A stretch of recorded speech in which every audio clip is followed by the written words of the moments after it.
Les invitamos a escuchar el Catecismo de la Iglesia Católica, dirigido por Monseñor José Ignacio Munilla.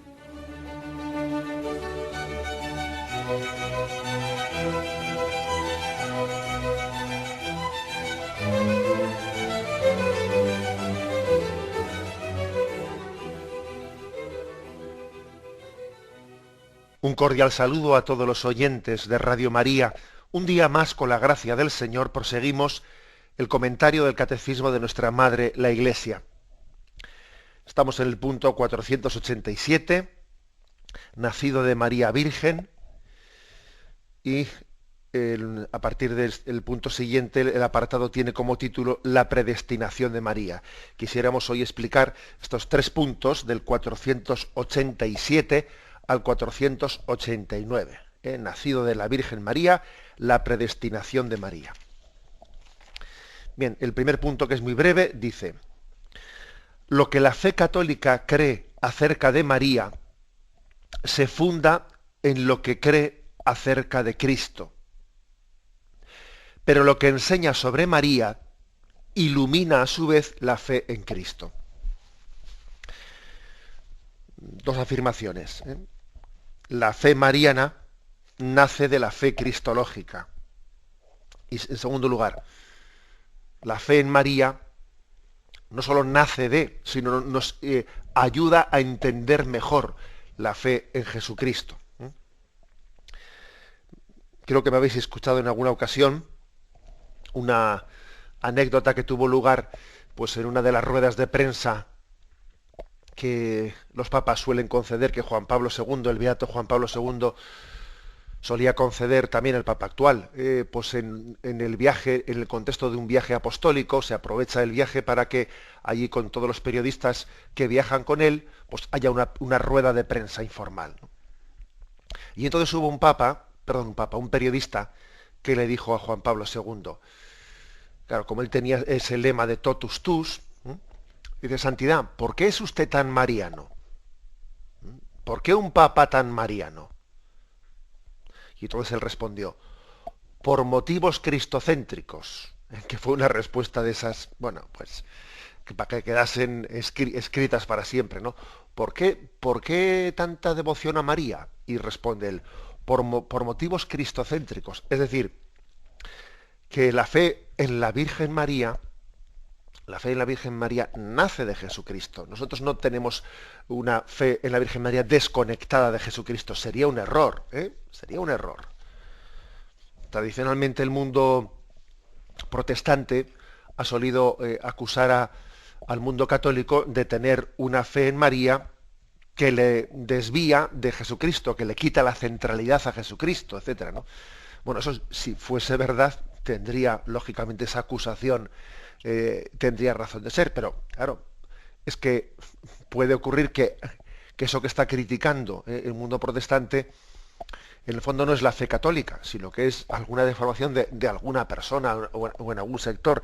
Pero la fe católica tiene muy claro que nuestra mariología, nuestra devoción hacia María, nace de Jesucristo, no es algo desconectado. Fijaros, hay 4 dogmas marianos. 4 son los dogmas marianos. No lo digo por orden, pero vamos a ver: por la Inmaculada Concepción, la Asunción de María al cielo, la Virginidad Perpetua de María y Santa María, Madre de Dios. Son 4 los dogmas marianos. Estos 4 dogmas marianos, está claro que cada uno de ellos lo que hace es subrayar un aspecto de Jesucristo, de su identidad y de su soteriología, es decir, de su misterio salvífico. Cada uno de los 4. Cuando hablamos de la Inmaculada Concepción, la Virgen fue concebida sin pecado original, la Virgen es santísima, purísima, había de ser, etcétera. La Inmaculada Concepción no hace sino subrayar al máximo el misterio de Cristo Redentor. Cristo nos redime, Cristo nos santifica, y la prueba más evidente del éxito, entre comillas, ¿no?, del éxito que ha tenido Jesucristo en su redención, el fruto más precioso de la redención de Jesucristo es María. Es como cuando un pintor te enseña su galería, sus obras, y te dice, mira, te voy a enseñar el cuadro al que le tengo más cariño, el cuadro que para mí ha sido mi obra maestra. De todas las obras que he pintado a lo largo de toda mi vida, pues creo que el culmen de mi obra artística, el momento en el que pues estaba más en forma el pintor, para entendernos, ¿no? Pues ¿cuál es? Pues este es el cuadro. Pues yo qué sé, pues las Meninas, las Meninas de Velázquez, o bueno, el que fuere, ¿no? Bueno, pues Jesucristo Redentor nos diría, la obra más perfecta de la redención es María. Hablar de la Inmaculada Concepción es hablar de Cristo Redentor, que en ella la redención fue tan perfecta que incluso la redimió impidiéndole caer. O sea, que es el máximo, es decir, te voy a salvar del pecado, incluso ayudándote, permitiéndote no caer en el pecado. Por eso, hablar de la Inmaculada Concepción es subrayar la figura de Cristo Redentor. Otro dogma, el dogma de la Asunción de María a los cielos. Bueno, a veces podemos presentar, ¿no? Pues el privilegio de que ella esté en el cielo, en cuerpo y alma, a diferencia de todos los demás que están esperando la resurrección final para que sus cuerpos resuciten. Ya, pero si lo explicamos así únicamente, nos quedamos cortos. Es decir, la Asunción de María al cielo lo que hace es subrayar el pleno triunfo de la resurrección y de la ascensión de Cristo a los cielos. Es decir, es el eco de la resurrección de Jesucristo, que en nosotros ese eco pues todavía está esperando a la parusía final, cuando la resurrección coincida con la venida en gloria de Cristo, que retornará para el fin de los tiempos. Bueno, pues eso en María ya ha acontecido, en ella ya ha acontecido, porque ella es el reflejo inmediato, el reflejo pleno del triunfo de la resurrección de Jesucristo. No tiene que esperar a que eso acontezca al final de los tiempos, ¿no? Luego, la Asunción de María a los cielos está totalmente ligado al triunfo de Cristo sobre la muerte. Igual que el cuerpo de Cristo no vio la corrupción en el sepulcro, así tampoco el de María, porque ella es el fruto más precioso, es el signo de la resurrección final. Luego, eso es la Asunción de María a los cielos, totalmente ligado a la resurrección de Jesucristo. El siguiente dogma, la virginidad perpetua de María. Bueno, la virginidad de María, sobre todo lo que está subrayando es el corazón esponsal. O sea, es esposa del Espíritu Santo. Está subrayando el corazón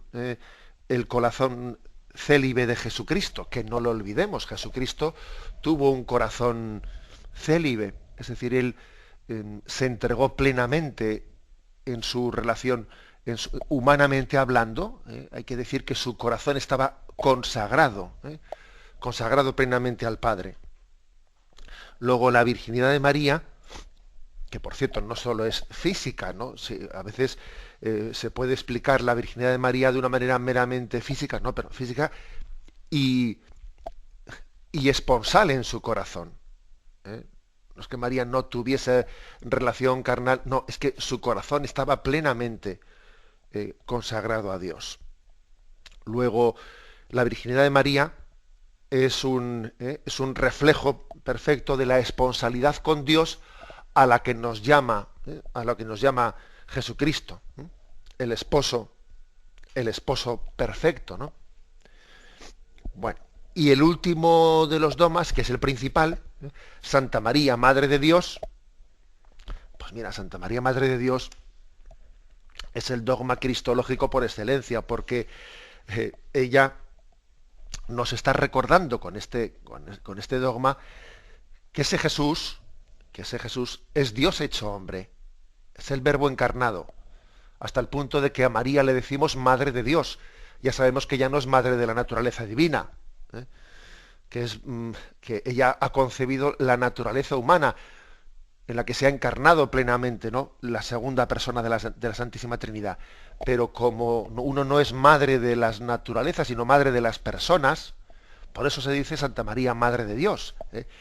Luego, este es un dogma que está subrayando, pues, la encarnación, el misterio de la encarnación y de la divinidad de Jesucristo. En resumen, que estos 4 dogmas marianos, la Inmaculada, la Asunción, la Virginidad y Santa María, Madre de Dios, estos 4 dogmas, lo que hacen es subrayar el misterio de Jesucristo.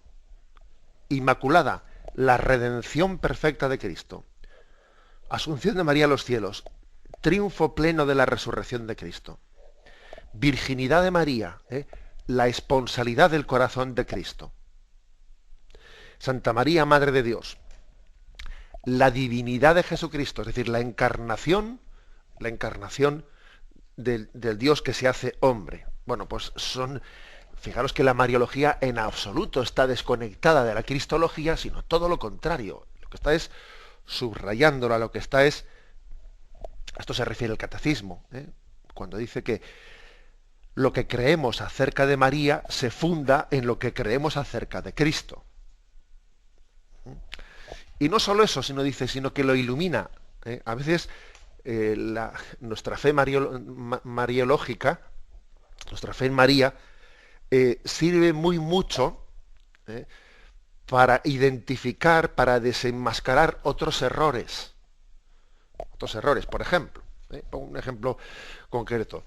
Pues en años anteriores se extendió mucho un error en el campo de la escatología, es decir, el campo del más allá de la muerte, que venía a decir que nosotros, en el mismo momento en el que fallecemos, ya hemos resucitado. Claro, es que eso nosotros, te dicen algunos, ¿no? Incluso algunos teólogos por ahí. Claro, es que eso de decir que esperamos la resurrección, eso es una forma de hablar, porque para nosotros el mismo momento de la muerte es el mismo momento de la resurrección, ¿no? Mientras que la fe católica dice otra cosa, dice que el momento de la muerte es la separación del cuerpo y alma, que el alma comparece inmediatamente delante de Dios, ¿no?, y recibe su retribución en el juicio particular, pero el cuerpo reposa y está esperando, ¿no?, la resurrección en el momento de la parusía, el momento del final de los tiempos, y entonces el cuerpo resucitado se unirá a su alma, bien sea en el cielo, ¿no?, en la contemplación eterna de Dios y en el gozo y disfrute pleno, o bien sea también en un estado de condenación, se unirá el cuerpo al alma. Bueno, esa es la fe católica. Entonces te viene y te dice alguno, no, eso es una manera de hablar, es un genio literario, eso no sé qué. En el fondo, en el mismo momento en el que mueres, ya has resucitado. Y uno dice, ¿ah, sí? Y entonces la Virgen María, lo que decimos en el dogma de la Asunción a los cielos, eso que decimos que ella, a diferencia del resto de los mortales, María ya ha recibido, ¿no?, ese don de estar resucitada, que su cuerpo, ¿no?, participe plenamente de la glorificación, ha sido asunta a los cielos en cuerpo y alma, sin conocer la corrupción de la carne, etcétera. Entonces, ¿en qué queda eso? Si a todos les pasa eso en el mismo momento de la muerte, entonces, ¿qué significa el dogma de la Asunción de María a los cielos en cuerpo y alma? Sería absurdo, no tendría.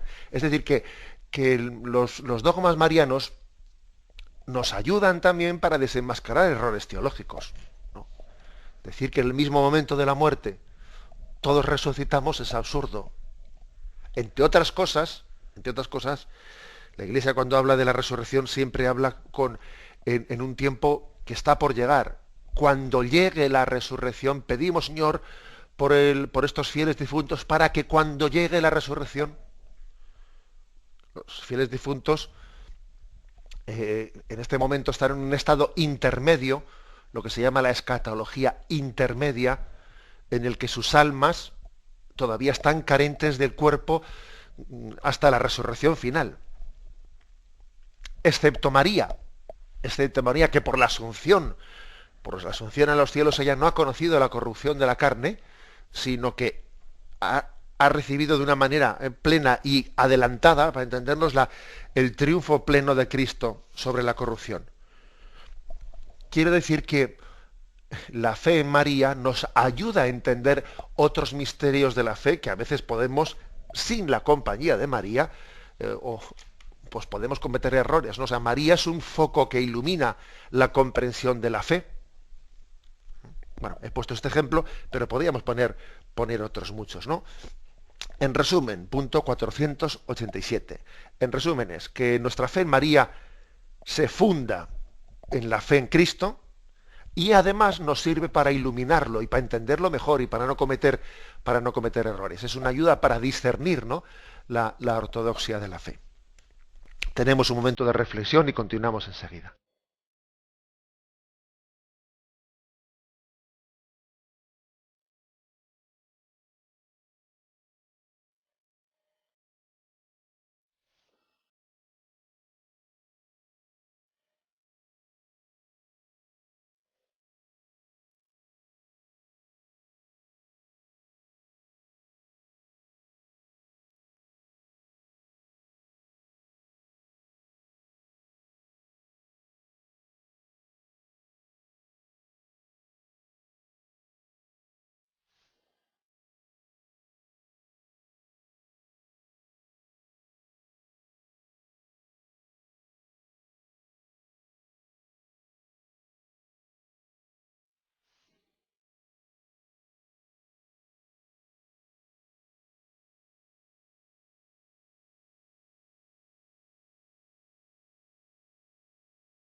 Escuchan el programa Catecismo de la Iglesia Católica con Monseñor José Ignacio Munilla. Pasamos al punto 488, que tiene como título La predestinación de María. Dice: Dios envió a su Hijo, pero para formarle un cuerpo quiso la libre cooperación de una criatura. Por eso desde toda la eternidad Dios escogió para ser la madre de su Hijo a una hija de Israel, una joven judía de Nazaret, en Galilea, a una virgen desposada con un hombre llamado José, de la casa de David. El nombre de la virgen era María. El Padre de las Misericordias quiso que el consentimiento de la que estaba predestinada a ser la madre precediera a la encarnación, para que así como una mujer contribuyó a la muerte, así también otra mujer contribuyera a la vida. Bien, esto último es una cita de la Lumen Gentium, de una de las constituciones principales del Concilio Vaticano II. Aquí el término principal es el término predestinación, predestinación, que es un término que, por cierto, es un término que nosotros con frecuencia lo solemos utilizar mal. La palabra predestinación a veces la solemos utilizar pues como algo contrario, contrario a la libertad del hombre. Claro, es que estamos predestinados a esto, ¿qué se le va a hacer? ¿No? O sea, es decir, si yo meto la pata, digo, ostras, es que estaba predestinado. Pues a veces la palabra predestinación con frecuencia la solemos utilizar como una especie de designio que pretende justificar o quitarnos responsabilidad en cómo hemos utilizado la libertad. Como estaba predestinado, pues no hay nada que hacer, ¿no? Pues como Judas estaba predestinado a traicionar a Jesucristo, pues el pobre, ¿qué va a hacer, no? Pues mira, pues es que no tuvo más remedio que traicionarle porque estaba predestinado. Me explico. O sea, que no, que tenemos una interpretación equivocada del término predestinación. Dios nos predestina, o sea, el concepto correcto de predestinación no minimiza, no resta nada a la libertad humana. Pues podríamos decir, por ejemplo, pues uno está predestinado a ser sacerdote y sin embargo tiene que dar su sí, o sea, y sin embargo tiene que responder libremente a esa llamada. O sea, la palabra predestinación no anula la libertad. ¿Qué significa, pues, la palabra predestinación? Lo que significa la palabra predestinación es, pues, que Dios, obviamente, lo conoce todo desde el principio. Dios es omnisciente. Omnisciente quiere decir que lo conoce todo y además Dios tiene planes de amor. Dios tiene designios de amor. Esto se llama la vocación.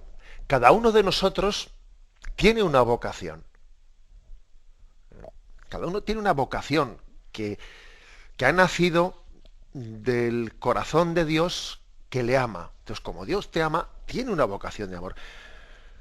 Esto es un poco distinto con respecto a los padres, porque claro, nosotros no somos omniscientes, no lo podemos todo. Entonces, un padre, entre nosotros, los padres, las madres, sueñan con respecto al futuro de sus hijos. Me gustaría que mi hijo, Bien, un padre y una madre no tiene un designio, no tiene una visión de predestinación de su hijo. Eso es imposible, ¿no? Eso solamente lo puede tener Dios. Pero en el caso de Dios no es que sea un sueño. En el caso de Dios es que Dios lo conoce todo y por lo tanto su designio es una vocación. Cada uno de nosotros tiene una vocación. ¿Habéis escuchado en alguna ocasión una distinción, bueno, pues que yo creo que puede ayudar, ¿no? Que es la distinción de decir nosotros no somos los cristianos, quiero decir, ¿no? Los creyentes, no somos inventores, somos descubridores de la vocación de Dios. Yo no me invento mi vocación, no me la invento. Un inventor, sabemos que lo que hace es sacar de su mente algo que no existía, pero el descubridor no. El descubridor no saca de la nada, lo que hace es descubrir algo que estaba ahí, pero todavía no lo había percibido. Nosotros somos descubridores de la vocación de Dios, no inventores de la vocación. ¿Por qué? Pues porque creemos en un misterio de predestinación, en el sentido positivo de la palabra, repito, porque es que esa palabra la tenemos un tanto contaminada, pues por esa especie de presentación de la palabra que como si anulase la libertad del hombre. No, la predestinación no anula la libertad del hombre. Pero es verdad que Dios, en su misterio de omnipotencia y de infinitud, ¿no?, pues llega a tener ese designio personalizado para cada uno de nosotros. Bueno, esto que podemos decirlo de todos, de cualquiera que estamos aquí presentes, podemos hablar de una predestinación, de tener una vocación. Dios ha pensado en cada uno de nosotros de una manera muy especial. Bueno, pues esto lo podemos decir de María de una manera eminente. Y uno, por cierto, a lo largo de su vida, va descubriendo poco a poco esa vocación. No penséis que María desde el principio ella lo sabía todo, no. María tiene como una peregrinación de la fe. Así lo dice Juan Pablo II. María, peregrina de la fe, en la peregrinación de su vida va descubriendo, ¿no?, en qué consiste esa predeterminación, en qué consiste esa elección eterna. Desde toda la eternidad he soñado en ti. Desde toda la eternidad te he amado, te he elegido. María lo va descubriendo. y creo que ella también nos enseña a nosotros, ¿no? A sabernos elegidos por Dios en una vocación. Creo que es un gran servicio el que ella nos hace. El hecho de que a ella le contemplemos como elegida de Dios, ¿eh? Bueno, y ella te dice, seguro que ella nos diría, oye, que también tú eres elegido de Dios, ¿eh? Que también tú eres elegido de Dios. Como cuando decimos Juan, el discípulo amado, seguro que Juan nos diría, oye, que también tú eres el discípulo amado, ¿eh? Bueno, pues es así. O sea, es hermoso ver cómo María nos ayuda a sabernos y sentirnos elegidos de Dios. Y además, ¿eso qué supone? Pues que uno tiene que ser consciente, pues colaborar con Dios supone, pues por una parte, ¿no? Dar pleno consentimiento al designio de Dios. O sea, no es algo meramente pasivo, ¿eh? Es verdad que el término con el que María se expresa, he aquí la esclava del Señor, hágase en mí según su palabra, bueno, tal y como está formulado, es un término pasivo. ¿Mm? Hágase. ¿Mm? No dice haga yo, dice hágase. Ya, pero aunque esté formulado de una manera pasiva, es obvio que el hágase no es sin ella, sino es contando con ella y a través de ella. ¿Eh? O sea, es verdad que Dios, que digamos existe como una prioridad, ¿eh? de la acción de Dios siempre. Eso es verdad, nosotros no podemos equiparar la iniciativa del hombre a la iniciativa de Dios. No, no, la iniciativa siempre parte de Dios, ¿no?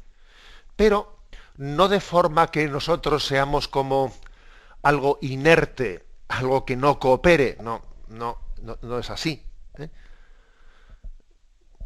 Dios está poniendo, o sea, nos está llamando a unos corazones libres a cooperar con Él. O sea, no es como Dios no. A veces utilizamos ejemplos, ¿no? Pues por ejemplo, como la arcilla en manos del alfarero. Bien, es una imagen, pero la arcilla no tiene voluntad libre, ¿sabes? La arcilla es algo inerte. Y así como el escultor, por ejemplo, pues coge una piedra y la va esculpiendo, o como el alfarero coge la arcilla. Bien, está bonito el ejemplo, está bonito, pero es un ejemplo que no se puede aplicar literalmente, porque es que Dios es el alfarero y Dios es el escultor, ya, pero la diferencia está en que el corazón de María y el corazón de cada uno de nosotros no es mera arcilla, no es mera piedra, sino que es libre y tiene que tomar decisiones libres. Luego, hay ejemplos que tenemos que servirnos de ellos sin pretender eh, comprenderlos literalmente, porque es que nosotros tenemos una libertad, ¿eh? Luego, la imagen esa de la predestinación hay que entenderla sabiendo que Dios pide nuestra colaboración, pide nuestro consentimiento. El que te creó sin ti no te salvará sin ti. Y entonces Dios te ha predestinado, pero al mismo tiempo te está implicando, te pide que te impliques, que te sumes a su misterio de redención. No que seas solo sujeto pasivo, sino que el colmo, digamos, de la redención es que el redimido también pase a ser de alguna manera corredentor, como es el caso de María. María es la perfectamente redimida, pero al mismo tiempo ha sido hecha corredentora. Bueno, y en otra medida, ¿no? Sí, en otra medida a nosotros nos pasa lo mismo, es decir, que el Señor nos llama a esos a quienes ha dirigido su redención a participar con Él, a completar en nuestra carne lo que falta la pasión de Cristo, que dice San Pablo. Hacer de nuestra vida, pues de mis enfermedades, de mis cruces, de mis problemas, hacer de ellos una participación en ese misterio de la redención del mundo. Tenemos un momento de reflexión y continuaremos enseguida.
Pasamos al punto 489.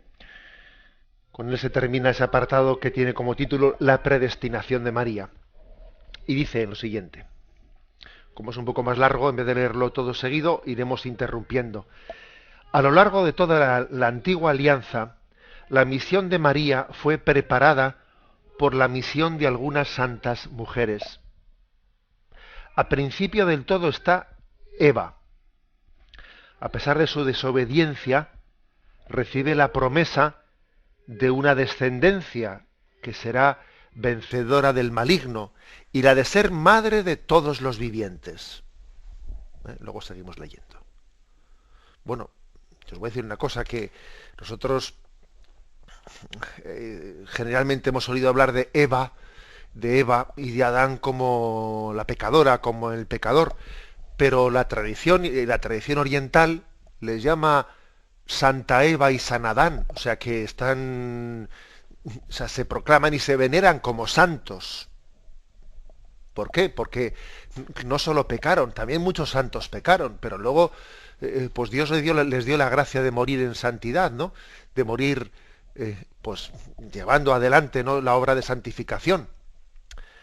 Digamos que la santidad no es una especie de proclamar a alguien santo, no es decir que durante toda su vida no rompió un plato, que se lo digan sino a San Agustín, sino entender que en el momento en el que Dios le llamó de esta vida, el momento final de la vida, pues había completado todo un proceso de purificación y se presenta ante Dios santo. Por eso la tradición y la tradición oriental le llama a Eva Santa Eva y a Adán San Adán.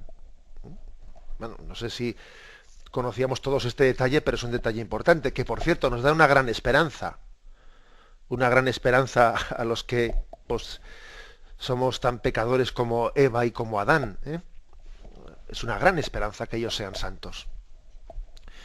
Bueno, pues dicho esto, digamos que se dice al principio de todo, a pesar de la desobediencia, recibe la promesa de que una descendencia de ella, ¿no?, pues será vencedora del maligno. Génesis 3:15. Génesis 3:15. Conocéis este famoso texto que dice así. A ver, aquí está. Pondré enemistad entre ti y la mujer, entre tu linaje y su linaje. Él te pisará la cabeza mientras acechas tú su calcañar. Es una promesa de salvación que tiene lugar en el mismo momento en el que ha acontecido el drama del pecado. Y está hablando de que habrá un descendiente del linaje de la mujer que pisará esa cabeza. ¿Quién es ese descendiente? Jesucristo. El que pisa la cabeza es Jesucristo.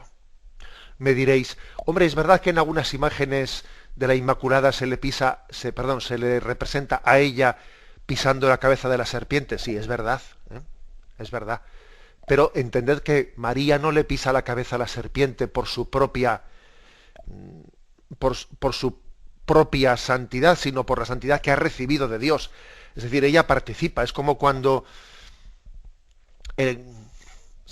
un ejemplo, como cuando alguien, imagínate a alguien que pues llega el ministro pues de obras públicas a un sitio y va a inaugurar un tramo de una carretera, y entonces se pone una cinta, ¿no? Se pone una cinta y bueno, pues él tiene la deferencia de coger la tijera y en vez de ser él el que corte la tijera, pues por ejemplo, pues le da las tijeras a, pues, imaginémonos, ¿no?, pues a la reina de las fiestas de ese año de ese pueblo, a la reina de las fiestas, y le dice, corte usted o sea, le pasa la tijera y le dice, corte usted el tramo, la cinta. Obviamente está teniendo como un regalo, como una misericordia le quiere dar a ella el protagonismo de cortar la cinta, ¿no?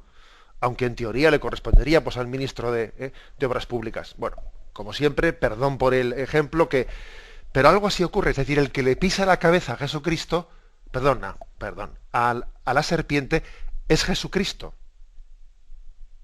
Si representamos a María pisando la cabeza de la serpiente, es porque la gracia de Dios, la misericordia de Dios, hace que ella sea partícipe de la victoria de Jesucristo sobre Satanás. Bueno, pues esto es como si Jesús le diría: madre, písale la cabeza. Madre, yo le he vencido, pero quiero que seas tú la que visualice, ¿no?, esta victoria sobre Satanás. Madre, pisa esa cabeza. Es como una gracia concedida por el Hijo a la Madre. Bueno, imagen, pues, ¿no?, de la victoria sobre el maligno. Génesis 3:20 dice: el hombre llamó a su mujer Eva, por ser ella la madre de todos los vivientes. Bueno, pues así se le llama a Eva, madre de todos los vivientes. Y en el caso de María, por participación, o sea, porque es como digamos el designio sumo, el designio de Dios, ella es madre de todos los vivientes. Madre no en el sentido como lo era Eva, porque bueno, de Adán y Eva nace toda la estirpe humana, pero aquí no estamos hablando de un nacimiento físico, sino estamos hablando de un nacimiento sobrenatural. En el sentido de maternidad espiritual, hay que decir que María es la madre de todos los vivientes. Si Eva lo era en el sentido de linaje físico, María lo es en el sentido de, bueno, pues herencia espiritual, madre de todos los vivientes. Seguimos adelante y dice: en virtud de esta promesa, Sara concibe un hijo, a pesar de su edad. Entonces aquí digamos que el catecismo hace como un repaso de las santas mujeres del Antiguo Testamento que de alguna manera están como prefigurando la elección de María. Es algo muy hermoso lo que hace aquí el catecismo. Muy hermoso porque nos acerca a Sara, a la madre, a Ana, la madre de Samuel, a Débora, a Ruth, a Judith, a Esther. Conocer todas estas figuras del Antiguo Testamento nos ayuda a comprender mejor a María. Por cierto, los que habéis estado en Tierra Santa, pues en Jerusalén, recordaréis ese sitio entrañable, el sitio de la dormición, la Basílica de la Dormición de María, que está ahí en lo alto del monte Sión, y en la cripta donde hay una imagen allí de María dormida, pues curiosamente está allí representadas todas las mujeres del Antiguo Testamento. Están allí pues desde Eva, la madre de Samuel, Débora, Ruth, Judith, Esther, y aquello es muy hermoso porque uno percibe, comprende que para recibir toda la riqueza que Dios nos quiere dar en María, tenemos que acercarnos al Antiguo Testamento y a todas las figuras de estas mujeres que fueron, en otra medida, fueron elegidas de Dios para traer la salvación a Israel. Pues por ejemplo, ¿no?, se nos dice: Sara concibe un hijo a pesar de su edad avanzada. Y lo tenéis en Génesis 18, versículos del 10 al 14. Dijo entonces aquel: volveré sin falta a ti pasado el tiempo de un embarazo, y para entonces tu mujer Sara tendrá un hijo. Sara lo estaba oyendo a la entrada de la tienda a sus espaldas. Abraham y Sara eran viejos, entrados en años, y a Sara se le había retirado la regla de las mujeres. Así que Sara rió para sus adentros y dijo: ahora que ya estoy pasada, sentiré el placer y además con un marido viejo. Bueno, está como prefigurando, está hablando de un caso concreto de esterilidad, que es una pequeña imagen, ¿no?, que Dios sana por su misericordia. La esterilidad de Sara, cuando ella y Abraham ya eran ancianos. Esto no es sino la gracia de la sanación de esa esterilidad, no es sino un pequeño adelanto, no es unas pequeñas arras de lo que está por llegar, que es la concepción virginal, no ya la concepción a través de una mujer estéril, sino la concepción sin concurso de varón. Pero en el Antiguo Testamento había sido preparada la intervención de Dios. La intervención de Dios, Pues, por ejemplo, dice, contra toda expectativa humana, Dios escoge lo que era tenido por impotente y débil. Primera Corintios, dice aquí, capítulo primero, versículo 27. Ha escogido Dios más bien lo necio del mundo para confundir a los sabios, y ha escogido Dios lo débil del mundo para confundir lo fuerte. Dios ha elegido a estas mujeres del Antiguo Testamento, débiles ellas, para llevar adelante su camino de salvación. Es curioso que muchas veces los profetas de Dios hayan nacido de una mujer que era estéril, que ya era avanzada en edad, que ya no era lo propio que fuese madre, y Dios ha elegido a la mujer estéril para traer... ¿Por qué esto? ¿Por qué esa constante en el Antiguo Testamento? Porque se está subrayando que el don de Dios es gratuito, que los enviados de Dios no nacen de la carne y de la sangre, que nacen de Dios. Y todo esto es una preparación para hablar de el don de Cristo concebido virginalmente. O sea que no, el don de Dios, el enviado de Dios no nace de la carne y de la sangre, sino que nace de la voluntad salvífica de Dios. Bueno, y continúa diciendo, Dios escoge, por lo tanto, lo impotente, lo débil, para mostrar la fidelidad a su promesa. Ana, la madre de Samuel, Débora, Ruth, Judith y Esther, y otras muchas mujeres. María sobresale entre los humildes y los pobres del Señor, que esperan de Él con confianza la salvación y la acogen. Finalmente, con ella, excelsa hija de Sión, después de la larga espera de la promesa, se cumple el plazo y se inaugura el nuevo plan de salvación. O sea que ella, María, está incluida en la que podríamos decir, pues en el grupo de los humildes y de los pobres de Yahvé. Y además especialmente en el grupo de las mujeres humildes y pobres de Yahvé, porque en el mundo judío hay que decir que la mujer tenía pues un lugar muy humilde, pues porque era una cultura bastante machista, vamos a decirlo, y la mujer tenía pues un puesto muy humilde y servicial. Bueno, pues María está presente en esa cultura, y María es el resto de Israel, es la figura excelsa del resto de Israel, que acoge la salvación. Ella es la hija de Sión. Solamente así entendemos, ¿no?, la mariología, la entendemos como el designio eterno de Dios que ha preparado la llegada de su Hijo.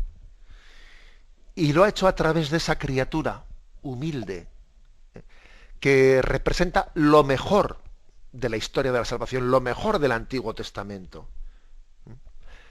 Así explicamos, ¿no?, la predestinación de María. Lo dejamos aquí y pasamos a la intervención de los oyentes. Podéis llamar para formular vuestras preguntas al teléfono 917-107-700. 917-107-700.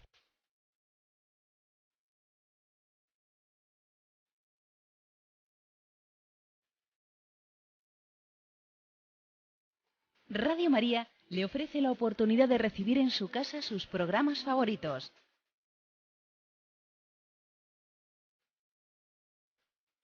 Ahora lo puede hacer a través de nuestra página web www.radiomaria.es o bien llamándonos al 902 500 518. 902 500 518. Pídanos el programa que más le interesa en cualquiera de sus emisiones, especificando el día y la hora que lo ha escuchado. Solo nos tiene que decir si lo quiere en CD de audio o CD o DVD en MP3. Haga su solicitud en el 902 500 518 y en www.radiomaria.es. Radio María, más cerca de usted.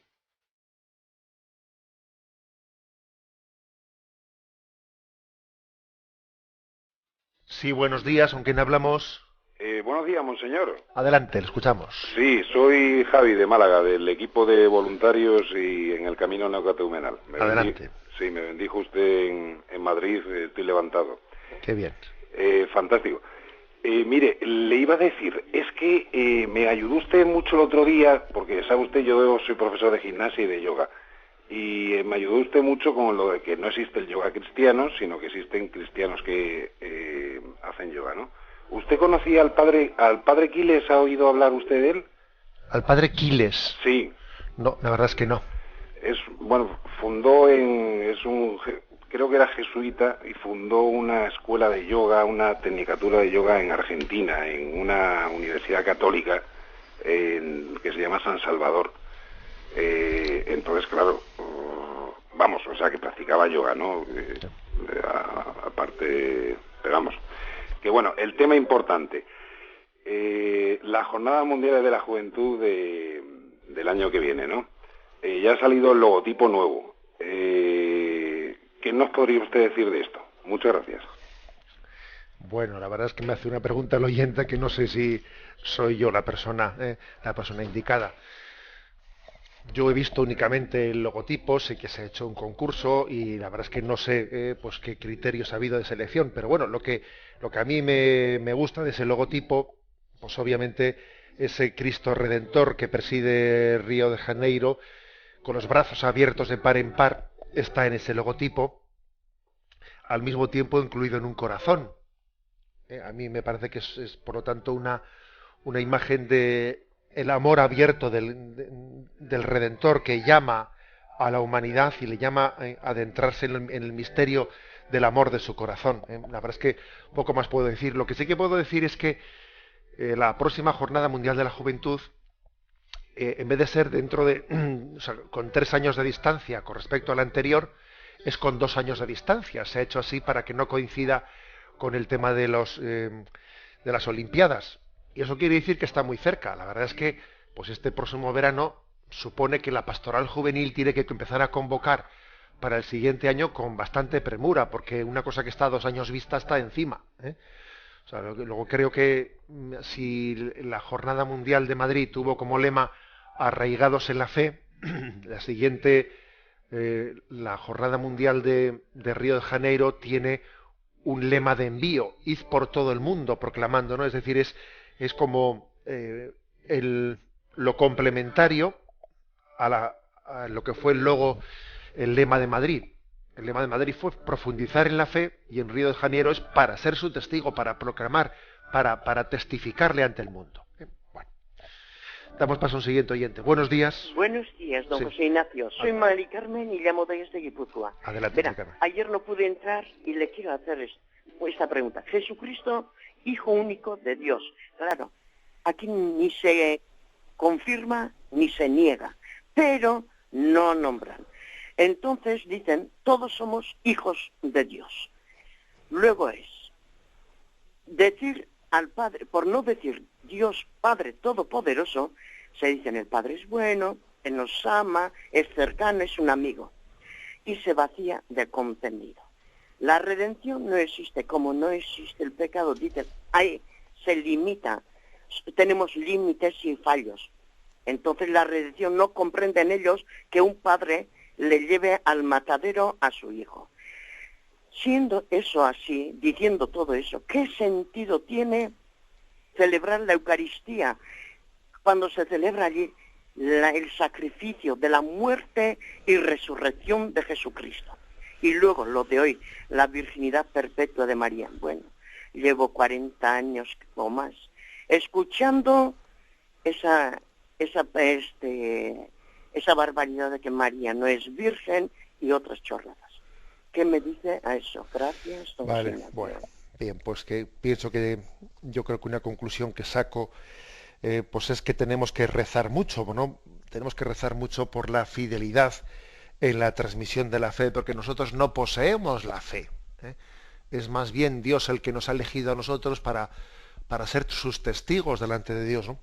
Vamos a ver, Jesucristo es hijo de Dios, pero claro, todos somos hijos de Dios, pero un momento, Jesucristo es hijo de Dios por naturaleza, es el hijo natural de Dios. los demás somos por gracia hijos adoptivos. O sea, que es una diferencia pues esencial, ¿no? O sea, somos hijos por gracia, estamos injertados para poder participar de esa filiación que Cristo tiene del Padre. O sea, eso es algo pues clave, ¿no? y fundamental. Lo mismo también el que a veces la redención, en una explicación incorrecta, horizontalista, digamos, pues se reduce el misterio de la redención a un signo de solidaridad que Jesús hace con nosotros, ¿no? Es como la muerte de Cristo tiene la razón de ser propia de una solidaridad. Ojo, no únicamente una solidaridad, sino que es la entrega de su vida por la redención del mundo. Hay una ofrenda, ¿no? Cristo responde al Padre de alguna manera supliendo, esa es la muerte vicaria de Cristo, supliendo nuestra falta de respuesta. Él da un sí que redime nuestros noes, nuestros pecados. Eso hay que tener cuidado, tiene razón la oyente, ¿no? Hay que tener cuidado con una visión horizontalista de la redención, en el que vaciamos de contenido la cruz de Cristo. La cruz de Cristo no solo es pues el destino de un hombre justo que se enfrenta con los poderes fácticos de su tiempo, no, es el designio del amor de Dios que entrega a su Hijo, y su Hijo se entrega voluntariamente al mismo tiempo, las dos cosas, entrega a su Hijo y Cristo se entrega voluntariamente para redimir nuestro pecado. Y con respecto a la virginidad de María, negar la virginidad de María tiene consecuencias muy graves. La experiencia me dice que cuando se niega la virginidad de María y la concepción de Jesucristo, pues se hace una concepción normal de hombre y mujer, la experiencia nos dice que al poco tiempo se acaba desdibujando y negando la divinidad de Jesucristo. Porque claro, pues porque existe una relación muy estrecha, claro, entre la forma en la que Dios quiso ser concebido en las entrañas de María y la naturaleza divina. O sea, hay una forma, hay una conveniencia, ¿no? Convenía que Dios para llevar adelante la obra de la encarnación eligiese una forma en la que se significase plenamente su divinidad, no solo su humanidad. Y la concepción virginal subraya, significa, ¿no? Expresa, ¿no? con mucha fuerza pues el origen no solo humano, sino también divino de Jesucristo. Damos paso a un siguiente oyente. Buenos días. Sí, buenos días, Ignacio. Adelante. Es un encanto y una maravilla. Muchas gracias por todo lo que nos está dando. Llamo desde Murcia y diría que si los cristianos bautizados leyesen más el Catecismo de la Iglesia Católica, y sobre todo yo invito a muchos, a cuanta gente puedo, a que escuche su programa del 8 al 9. Ya no iría de otra forma cuando vamos a un templo y cuando estamos asistiendo a actos litúrgicos a los cristianos, si oyésemos y tuviésemos esta formación. Bueno, no quiero emplear la coletilla de que en los medios se dice con frecuencia, quiero hacerle una pregunta, y luego hace la pregunta, luego perdemos un tiempo. Yo no quiero hacer la coletilla esa, le hago la pregunta directamente. ¿Qué relación tiene con la predestinación de Dios con la libertad del hombre? Le pongo el ejemplo. Un sacerdote secularizado. ¿Qué parte tiene ahí el hombre y Dios en eso de la predestinación de la libertad, que termina el sacerdote secularizado casándose con hijos cuando en principio fue sacerdote? Vamos a ver. La predestinación de Dios no solamente tiene lugar cuando hemos sido santos, sino también cuando somos pecadores y somos infieles a la llamada de Dios. Estoy hablando de la hipótesis de que esa secularización pues sea por infidelidad personal, y usted ha puesto el caso de ese, pero vamos, pongamos cualquier caso, o sea, es decir, alguien que está en la cárcel, alguien que ha cometido un error tremendo, ¿no?, de infidelidad en su matrimonio, de tal, ¿no? Entonces, ¿cómo se entiende ahí la palabra predestinación? Vamos a ver. Entendamos una cosa, y es que el designio de Dios, Dios conoce todo lo que el hombre va a hacer, y incluso aunque el hombre obre de una manera que sea desobediente al designio de Dios y por lo tanto no obedezca a la vocación a la santidad, sin embargo no por eso se rompe ya ese designio, sino que Dios sigue teniendo una predestinación para que esa persona, habiendo pecado, habiendo desobedecido a Dios, busque el camino de la redención, busque el camino de la salvación posteriormente. A mí cuando en alguna ocasión me ha venido pues alguna religiosa, por ejemplo, ¿no?, diciendo, yo es que no sé si tenía que haber salido, no tenía que haber no salido, porque cometí, no sé, en un momento determinado salí de la orden y entonces ahora yo digo hice bien, no hice bien. Pues dije, vamos a ver, vamos a partir del momento presente y no perdamos tiempo dándole vueltas a lo que fue, no pudo ser. O sea, voy a abrazar mi momento presente. Y aunque yo haya podido cometer errores, parto de este momento y quiero responder en esa predestinación de amor al Señor. Incluso en nuestras desobediencias, en nuestras rebeldías contra el plan de Dios, Dios sigue teniendo un designio de salvación para nosotros. Porque no es lo mismo desobedecer a Dios y que esa desobediencia sea eterna, que una desobediencia a Dios sea, digamos, un tropezón dentro de un camino en el que finalmente lleguemos a la santidad. No es lo mismo, no es lo mismo. Luego digamos eso, ¿no?, que la predestinación de Dios, la elección eterna de Dios, no queda truncada porque nosotros hayamos sido rebeldes a Dios en un momento determinado, sino que Dios sigue teniendo designios de salvación. La bendición de Dios Todopoderoso, Padre, Hijo y Espíritu Santo descienda sobre vosotros. Alabado sea Jesucristo.